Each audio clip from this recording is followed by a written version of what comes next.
Alright, I'm going to try to make this video before it gets a bit too dark, but this is going to be the most simple ignition bypass push button start for old engines. Don't know what I'm going to call this video, but I could not find any of this information anywhere out there, so I'm going to try to make this video and hopefully it'll help someone out. So this is if you don't have a wiring harness and you just need it to run, or something happened to yours. In my case, this is an old C10 that I just bought, and I think at one point they changed the 350 to a TBI and they changed the harness, or I don't know what the case is, but for whatever reason my distributor, the ignition coil plug-in was totally missing. So that's why I had to do this. But so here's the basic wiring of how to get it started / push button start. So what you're going to want, you have your negative grounded to the motor. Mine is grounded to on the water pump. And then you're going to want the positive to the starter. There's the big bolt. Let's see. There's that big one and there's a small one right there. You'll see in some videos people just touch the two of them together to get it to crank. That's not what I'm looking for. Well, this will do the same thing, but that's not what I'm looking for. And that will get it to crank, but it won't get it to spark and start the motor. So here is what you need to do. First, you need to get a button like this one. This white wire, it doesn't matter what color you use. And I think this is 12 gauge wire. Actually, this one's a little messed up, but so you're gonna have one wire going from the positive. Oh no, sorry. You could do it straight from the battery, but I have one wire, this brown wire, going to the big one that has the positive terminal on it.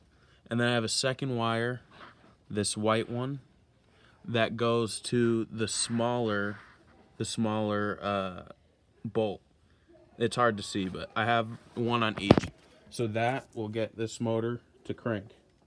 If I just click the button, that gets it to crank.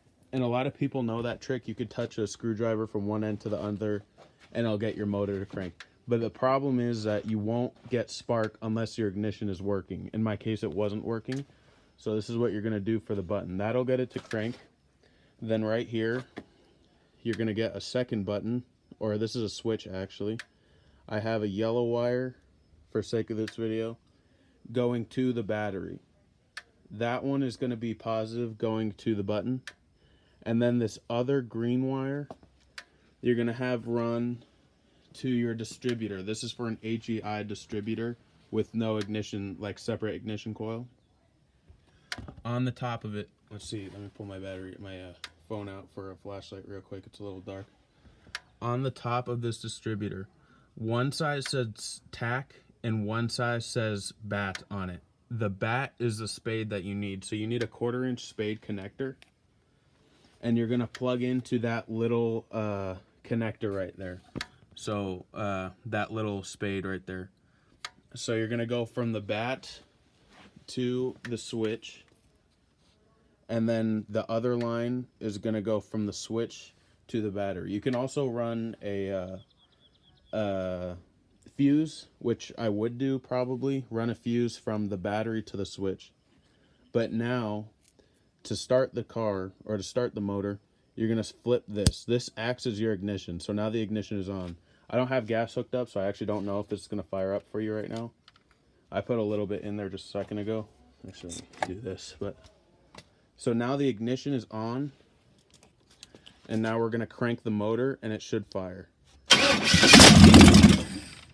Like that. And to shut it off, all you would need to do is flip this back off. So now the ignition is back off. This pretty much takes place of your ignition key. And like I said, the only reason that I couldn't hook it up to the key is that in my harness is completely missing. I don't know what happened to this. This truck was kind of jerry-rigged, but this is good for anyone that has zero harness and just wants to get it to run.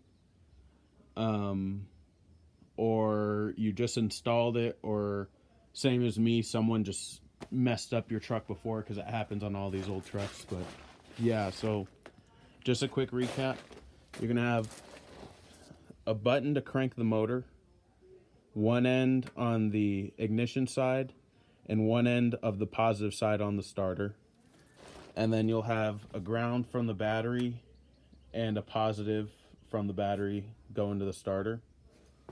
And then you will also have one power line going to a switch for the ignition, and then another line going from the switch to the bat side on an HEI distributor. So hopefully this helps someone out, because I could not find a video for the life of me. And I mean, I don't really make videos, but I figured this would definitely help someone out. So this is the most basics you'll need to get an engine to start, like an old engine with an HEI distributor, slash push button start, slash ignition bypass. I don't know what I'm going to call this, but hopefully that helps someone out. So yeah, thanks for watching.